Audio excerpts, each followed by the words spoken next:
Welcome to the speaker series on a shot glass of recovery. Yeah.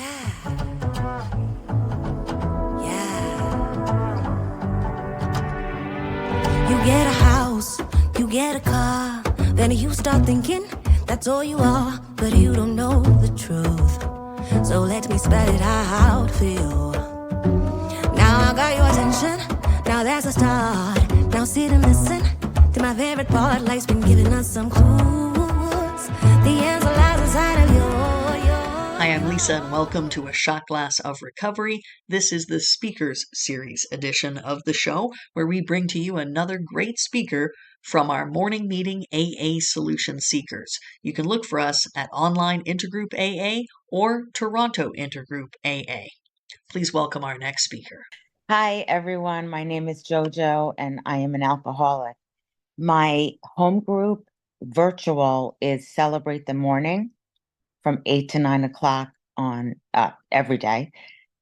And my in-person home group is called Smithtown Serenity, which is a local place to me.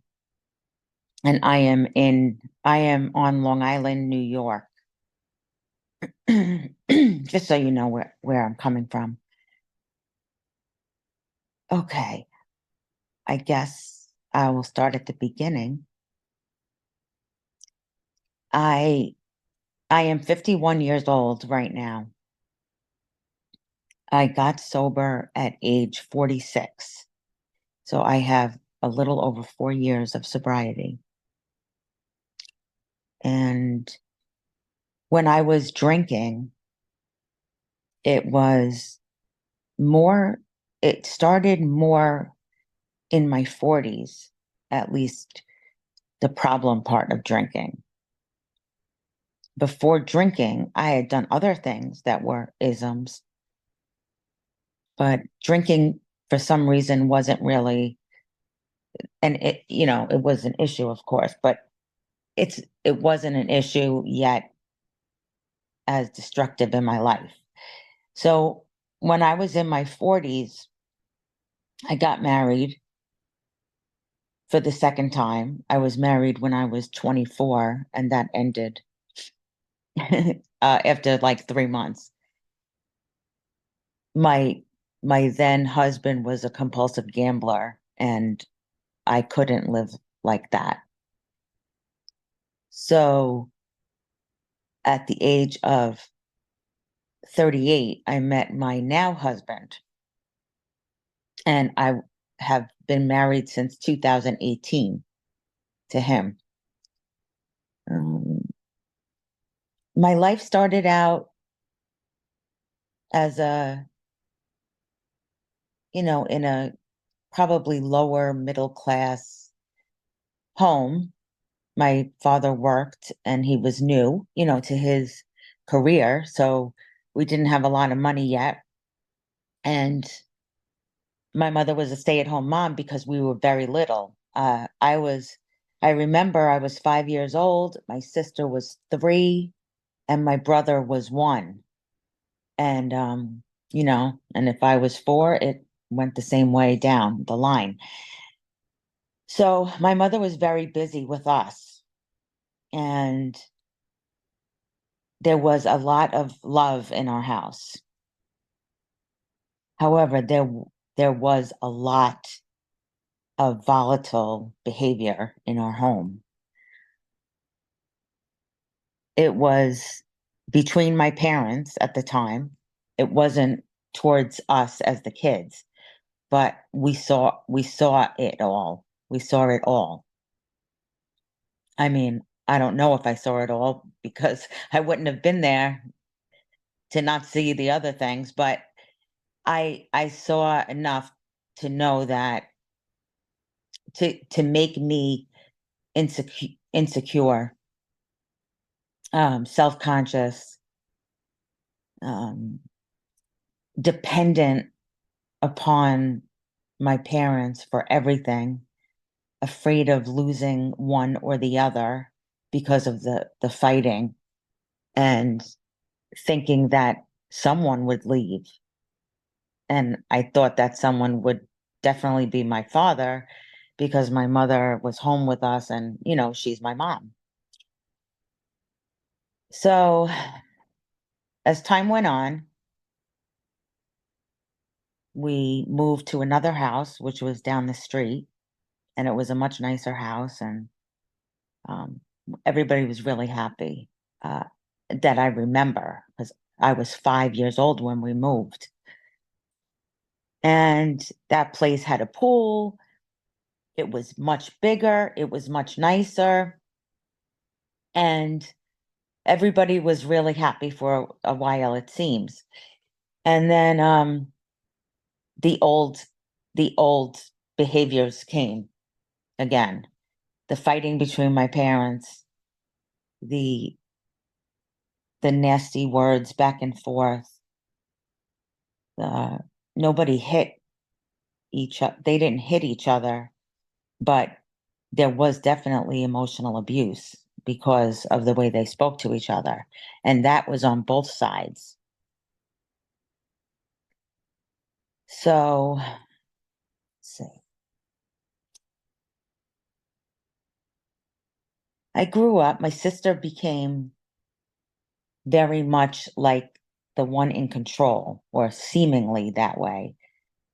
Even though she was my younger sister, you would think that she was the older one by the way that her place her place in the family wasn't the typical second child, and my place in the family wasn't the typical first child. So Vanessa, my sister, she thought she was the boss, and I was not as strong as she was, at least outwardly. So then there was volatility between among my sister and brother and I for years. And I think that's because of what we saw growing up. This is how people treat other people. So we were often in a state of unhappiness with each other, furious with each other, angry at each other, impatient with each other, intolerant of each other. So much so that we, through the years growing up, we had actual physical fights with each other. You know, we were an angry bunch of kids who came from an angry mother and father. And that father of mine is an alcoholic. He has the program now for 30 years. He's been in the program. But for my growing up, he was actively drinking until I was about 23 years old. So my whole entire childhood was, I remember he drank and drank and drank. He did work. He had a very good job that he stayed in for 40 years, and he rose up, through the ranks and became high up in the company he was in. Always worked hard, but he was always away from home, either working hard at work or out with friends that he worked with, out drinking and doing activities like softball after work. He joined the softball team, so he was drinking all night there. He joined the he became a coach of the women's softball game. Another night that he has an excuse to be out of the house. And he joined a bowling league that he did another night. This is all during the time that my mother was the person with us all day long. This went on when my brother was born, my sister was 2, and I was 4 or 5. So my mother has a lot of resentment to this day as well.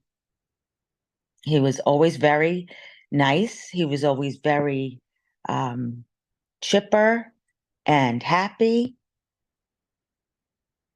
So I never realized that my dad is an alcoholic and I worshiped him. So I never thought anything negative about him. And I also thought that most dads drink because that's what I knew, you know? And my dad didn't get drunk around the house, even though I later found out that he was drunk a lot, but I didn't notice it. And I mean, he wasn't falling down drunk, is what I mean. But he did tell me that he was often drunk in the house, um, on the way home from work. So I grew up with alcoholism, and I thought to myself, that will never happen to me because I'm fortunate to know that what alcoholism can do. So fast forward about 40 years, and I am starting to drink alcoholically. Mm. I had just gotten married in 2018, and I have a wonderful husband. So I wasn't drinking because I was unhappy with him, but I was drinking to sabotage myself because I didn't deserve to be this happy. I drank when he left for work. He was a police officer and worked overnights.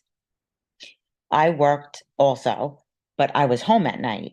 And when he worked overnights, he worked far away. So he would leave at 7 o'clock at night, or he would have already been at work doing overtime before the overnight shift. So he was gone a lot. So I had a lot of free time. And sometimes I would go out with friends, which is fine and nice. To dinner, to things like that. Sometimes I would go to family functions like my nieces and nephews, sporting events or musical events in the evening, when that came up. But most of the time, after I got married, about a year, about a year into my marriage, I started, I would drink at home wine, and I would just, have a glass or two, watching TV or whatever. Then it became the bottle of wine. Then it became a second bottle of wine. And then it became whatever I could get my hands on. I did not discriminate with alcohol once I became very deep into alcoholism. So when the wine was gone and the liquor was gone from the house, I would get in the car drunk and go to down the block to the uh, convenience gas station store, and I would get those Mike's hard iced teas, lemonades, uh, wine cooler type drinks. I didn't drink beer, and I couldn't get hard alcohol because they didn't sell it there, and the liquor store would have been closed by then. Because this is now in the middle of the night. I'm getting in my car in what is not the safest neighborhood at times. And I went drunk to the store and got myself more alcohol. And the reason that I didn't get myself the alcohol and be ready for it instead of driving later is because I thought I wasn't going to drink that much again. Every day I said, okay, just drink the wine. Don't go out.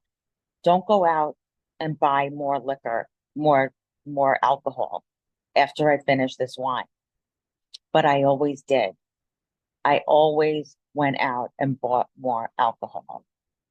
And my husband never knew that I was driving drunk to this convenience store, which was a little shady, like a sketchy place where I don't know what was going on in there. I don't know if there were drug deals or whatever, but I was buying alcohol, and I went in there at least one or two times, falling down drunk, so drunk that you wouldn't know.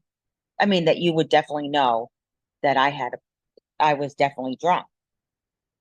I was so drunk that that person behind the counter should have called the police and, just for my safety, even not even to arrest me, but just for my safety. I was about to get in my car and drive home. He didn't do anything. He didn't say anything or do anything. He just, gladly took my money for the alcohol I was buying and I went on my way. Sometimes it was 2 o'clock in the morning. Sometimes it was 4 o'clock in the morning. My husband wouldn't be home until maybe 6, and that's early, more likely 7. So at first I started drinking until about 2 or 3 in the morning. And then I had to go to bed because I had work the next day. I mean, I still was going to work. Then it became from 3 o'clock, it became 4 o'clock, it became till 5 o'clock. The last was probably 6 o'clock because now I knew I was playing with fire. I knew that he could walk in the door any minute and I was still drunk from overnight. I was so drunk that it was coming out of my pores, the alcohol, but we know what that feels like. So every day when I thought he might be home soon, I would get in the shower and I would shower what I thought I was showering the alcohol off of me. And plus I was smoking cigarettes and lying to my husband about it. My husband was a police officer. He knew I was lying. He's very observant.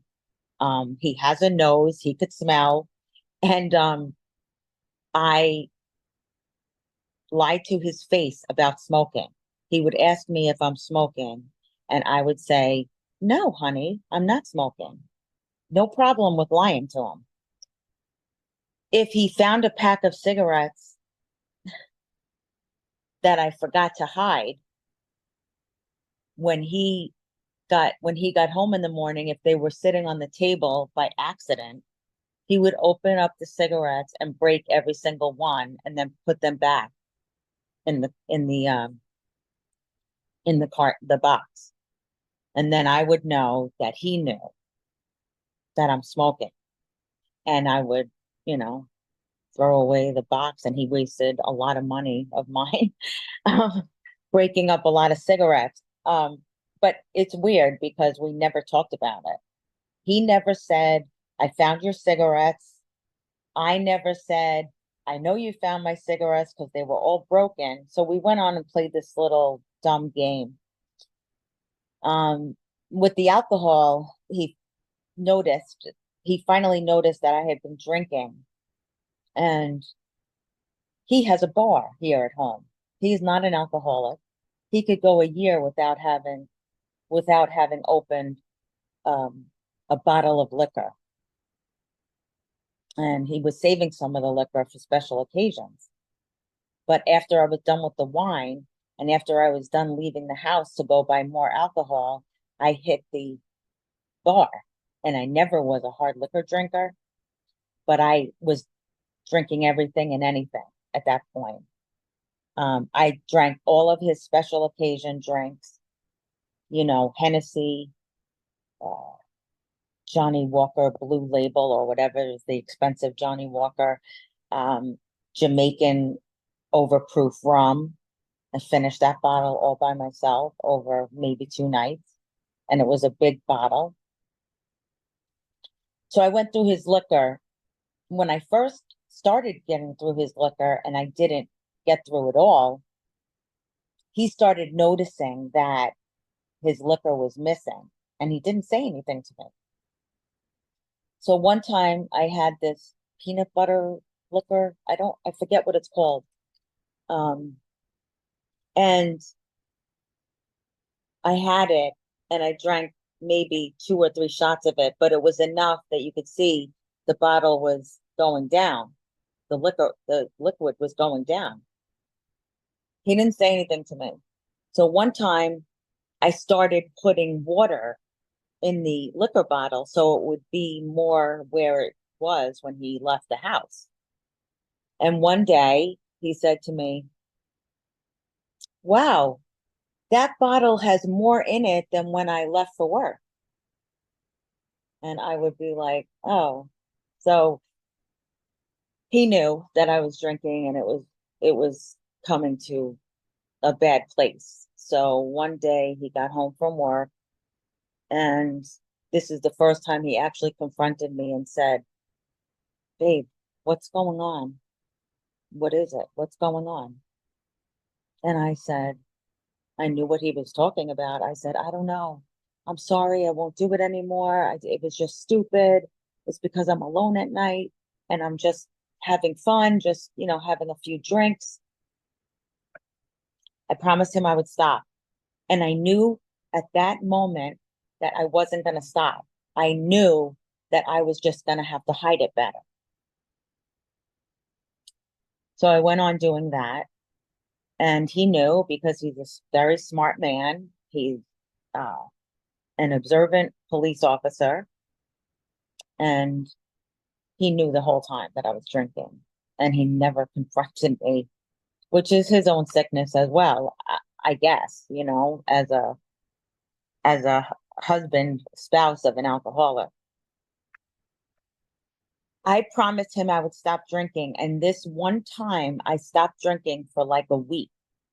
And he said to me, we got to a party and I said, I'm not going to drink at the party. It was his family's function. And I'm very close to all his family, and they all just think it was funny that I was drinking. They didn't know I had a problem with drinking. So I was drinking. Well, no, what happened was I promised him I wasn't going to drink, and I intended to not drink. This is at the very end. I actually intended to not have a drink. But you know what my husband did? He came over to me with a red Solo cup filled with a little bit of vodka and the rest of it juice. And he said, here, honey, you've been so good this past week. Have a drink, just one. I knew that was sick because I have an alcoholic father. I knew that wasn't the way he should be. He should be, dealing with this. But I took the drink happily. And I was like, well, he's dumb, So I took the drink and I continued to fill up that cup all day long. And after a while, he came over to me and said, what's in the cup? And I said, oh, it's the same drink that you gave me before. It was hours later. I still had the same drink. I tried to have him believe. And he said, that's a different color than the drink I gave you. And that's a different color cup than the cup I gave you. Because it was like colored Solo cups, purple, red, blue. So I my last drunk was he went fishing with a friend and he was gone all day. And I couldn't wait for him to leave because I knew I was going to drink. So he left early morning, and I drank a little. I believe I drank a little bit in the morning. And then I went out. And I went out with a bag of clothes that I wanted to return at the store. And that was, I drove around and sitting in parking lots, like of malls, of shopping centers, drinking. I just sat there and drank, and I went out and bought drinks. And then when I was done with those drinks, I drove myself to another liquor store, sat in another parking lot, and drank all day. My husband started calling me about 5 o'clock when he got home. And I said, oh, honey, yeah, I'm at the store. I'm doing this. I'm doing that. I'll be home soon. He called me again at 7 o'clock. Same thing. Called me again at, whatever time. Then he called me again at 8:30. I was in a Wendy's parking lot and I hadn't eaten all day. I was drunk. And I was telling him that I was on my way home. And he said, what are you doing? Like you've been gone since I got home, at least, and I don't know how long before that. I said, oh, I'm running around, I'm shopping, doing this and that. So he said, okay, hung up the phone. I got on the drive-through line for Wendy's, and I thought I'll bring him home dinner because I'm sure he didn't cook after fishing all day, and then that'll be like a good excuse for me to have been out of the house even longer. So I went on the Wendy's line and I hit the car in front of me. But I didn't know I did that. So this woman got out of her car in front of me, and she came up to my car and started saying, "Yo, are you all right?" And I said, "Yeah." I rolled down my window and I said, "Yeah, I'm all right." She's like, "No, are you all right? You hit my car." And I was like, "Oh my goodness. She's going to call the police. I'm going to get a DWI." I was a little bit scared. I wasn't as scared as I should be because I was drunk, so I wasn't as scared. I wasn't thinking clearly. I knew that I didn't want her to call the police, and she didn't. She did not, because it wasn't like a hard hit. I just we were on the line and I hit her car. Just my judgment was off. She thankfully did not call the police. I got home. On my way home, I started calling numbers that I thought were AA. I just put AA into Google and I started trying to call numbers. Why I didn't go to my dad, who was a member of Alcoholics Anonymous, I was ashamed, even though he was an alcoholic. I didn't go to my father and say I need help, which I should have done. So instead, I type in Alcoholics Anonymous in the Google search on my phone, and I call a number, and it's what I think is somebody directing me to a local AA meeting. And he started talking to me and asking me questions about my allergy to alcohol. So I said, okay, whatever. And he said, "You have an allergy to alcohol and you need treatment. Alcoholics Anonymous is not going to help you yet, or at this time, or at all." I forget what he said. "You need rehab treatment." And I was like, "I do?" So he said, "I'm in Florida." I was in New York. He said, "We're in Florida. It's called Holistics. It's a very beautiful, serene, peaceful place for you to get sober, and it will be wonderful. You'll have a wonderful life." So I was like, "Oh, okay." So he started like typing on the other end of the phone. He said, "I have a flight leaving tonight." And I said, "Well, can we talk to my husband, on a three-way call?" So as I was driving home, we get on this three-way call with my husband, and this guy talks for me. I said, "Hello, honey. Someone is on the phone to talk to us." So he introduced himself. He said he's in a rehab program in Florida, and there's a flight tonight, the man said to my husband now. And my husband said, "No, no, no, no. She's not going anywhere on a flight with someone I don't know. And I'm not having her get on a flight so that I could tell her parents, 'Oh, your daughter is gone for a month or 6 weeks,' without telling her parents." So first of all, we have to talk to her parents. Second of all, I have to research this place that you're talking about and all of that. So I wound up telling my parents the next day, and my sister and my cousin, all sitting around my parents' dining room table. I said, "I have a problem with alcohol, and I want to go to this rehab." Because this man told me I can't go to AA, I have to go to rehab first. I probably could have gone to AA first, but this is what happened. My dad said I had a feeling, because my sister and I would drink at my parents' house under the table. Like, we knew my father was an alcoholic and we didn't want to drink in front of him. So we would start at my parents' house for like a party or a function, and my sister and I would drink vodka mixed with Crystal Light iced tea or lemonade. And we acted like we weren't drinking until it became obvious that we were drinking the whole day. So my dad said, see if you can get a 2-for-1 special. And he meant that as my sister, for my sister and I to go together. And my sister wasn't ready to admit that she's an alcoholic at that time. So I went, and I loved the place. I loved it. I was on such a high being there that I thought that I was healed forever. I I loved being introduced to the 12 steps. I thought everybody should live this way, whether they drink or not. I called up my mother and told her, "Mom, you have to come here. Just pretend that you're an alcoholic because this is the way to live." So anyway, I met a very good friend down there. His name is Lee, and I think he's on this meeting right now.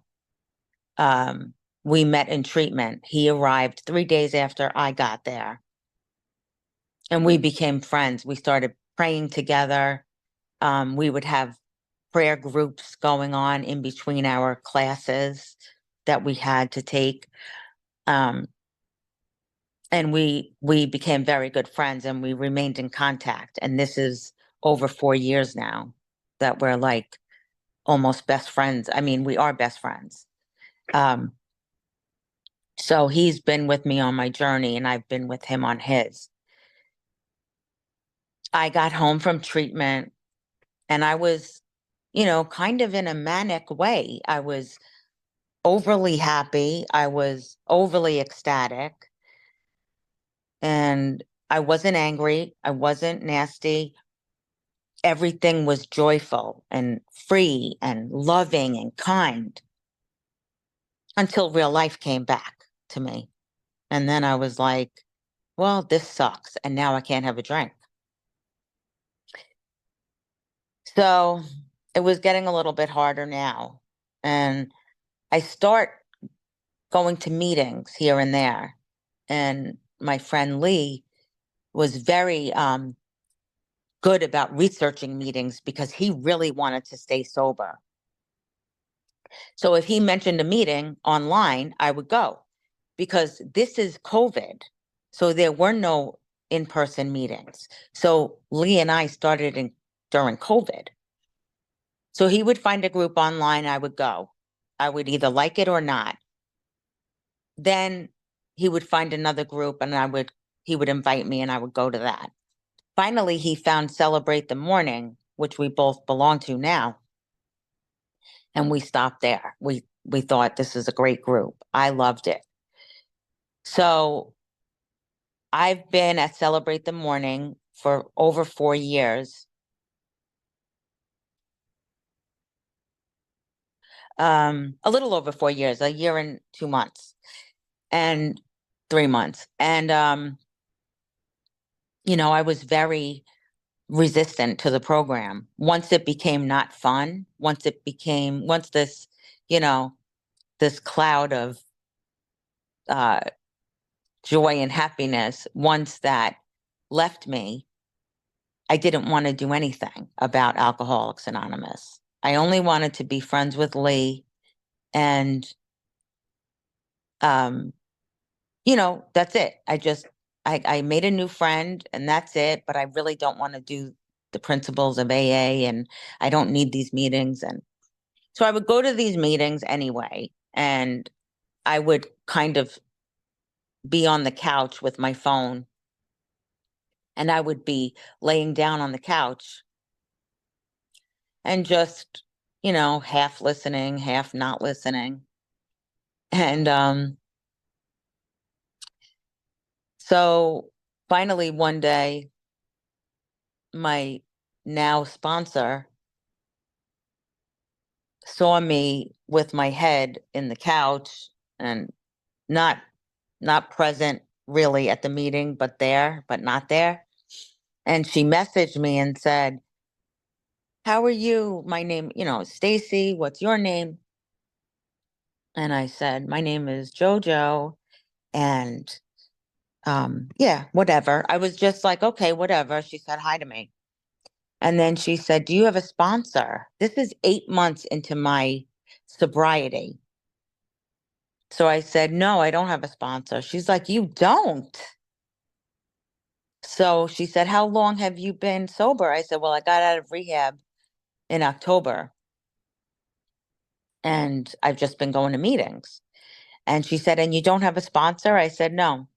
So I knew that you needed a sponsor. I knew it was recommended, suggested strongly that you have a sponsor in Alcoholics Anonymous because my dad is a part of Alcoholics Anonymous. And I knew my dad had a sponsor. So I didn't look for a sponsor. So this woman, God bless her, said, I can be your sponsor. And I said, okay. And I wasn't serious about AA for a very long time. I didn't ever drink again since I left rehab, but I didn't work this program. I went to meetings every single day. I went to a meeting. I talked to my sponsor on the telephone while I was doing something else.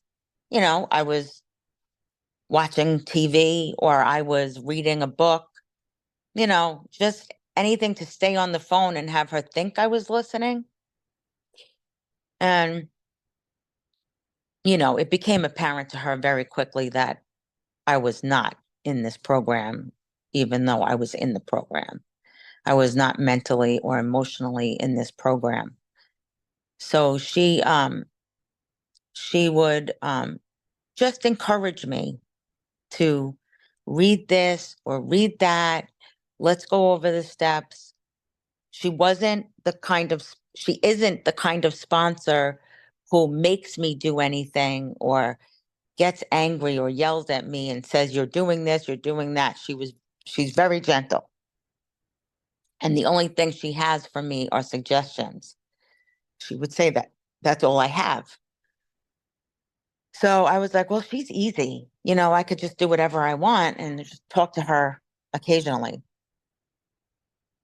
So that went on for a very long time. It went on so long that I'm talking about 3 years into sobriety. I mean, I learned a lot. Don't get me wrong. I learned a lot. I was a big part of it. I was doing service in my group. I was chairing meetings. I was opening the virtual doors to the meetings. I was doing a lot of things like that, but I wasn't growing my program at all. About 3 years into it, I became so depressed. And it wasn't AA's fault. It was because I wasn't embracing the program. I became so depressed and disconcerted with AA. It's not helping me. It's not as fun as it used to be when I was in rehab. So I stopped going to meetings, completely stopped, and I shut myself off from everybody.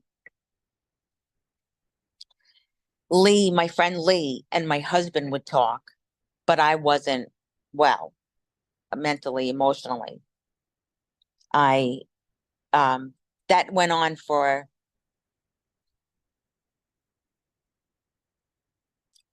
about 5 months. I would say 4 to 5 months it went on. And my sponsor would call me and I wouldn't answer the phone. And I would just text back saying, thank you for reaching out. That's it, period. Sent it. She would text me back, I love you. Every day she sent me a text that said, I love you. And I finally went back. I finally became just this much out of a depression that I went back. Okay, I'll go back. Ever since then, I've decided to be a part of this program for real, not a fake member of AA, but a real member. And today, of course, I have a lot of problems still. I don't know how to live life completely, but I feel so happy. I feel joyous right now, and I feel free right now. And what I like to know is that this program is never over. I don't get to the point where I know everything and I could leave and graduate. I like the fact that I have to still grow. And in order to grow, I need to continue coming to AA so I could learn how to be a better person in the world. And my sponsor has helped me tremendously to become that. My friend Lee has helped me to become that. And because he has a big faith in God, and he is a churchgoer, I'm not. So I learned a lot from him in that way. I learned a lot from my sponsor in the spiritual senses of things. I am trying to meditate because of her praying. I'm praying a lot more than I ever did. And my friend, when I told my friend Lee that I don't know how to pray and I would feel silly praying like with him, he would pray out loud to me. And he just sounded so professional that I didn't want to pray to him. I didn't want him to hear my prayers. So I said to him one day, I don't know how to pray. And he said, it's just like talking to your dad. Doesn't have to be anything special. So when he said that, I felt this way of, okay, I took a deep breath and I'm like, I don't have to put on my best clothes and, you know, uh, stand here and look at what I think is God and tell him everything is wonderful and I need to pray for this person, that person, and myself mostly, because I didn't realize that we need to be praying for other people more. So now I know how to pray, not because I know exactly what to say, but because I know I can talk to God how I want to, how I need to. And I can love God and I can love others. I could be kind, tolerant, patient, um, all things that I wasn't before. I could be, I have just a couple of things written down just from today, not because I didn't know I was going to speak, but I had another meeting before this. And I said to God in writing during meditation, when you wake me up and give me the power to breathe, speak, laugh, and cry, it is my task to do your will for me. It's up to me to do what God wants me to do. If you need to temporarily keep me emotionally unwell, please give me the mind to find the lesson in this state, because I know everything you do has a reason. Nothing is by accident or impossible for me to do when I am open to receive your love. What can I do to be in service and to do your will for me? So I ask those questions now. I'm grateful. That's the best word I can use these days to describe how I feel. I love AA now. I love the friends that I've made. I love the friends that really became family to me, and I consider them family. I finally met some of them in person because our group is based in Florida to celebrate the morning. Home group I have is based in Florida. I was lucky enough to go down there in 2022 and meet my sponsor and meet some other people in the group. And it was so exciting and such a wonderful weekend. But I just wanted to let you know how grateful I am. And if you're a newcomer today at this meeting, Please keep coming back. It took me almost 4 years to get it, to get a little piece of why I should come back. So please come back, even if you don't feel like you could or you should. Thank you for listening to me. Everything you do, the answer lies inside you.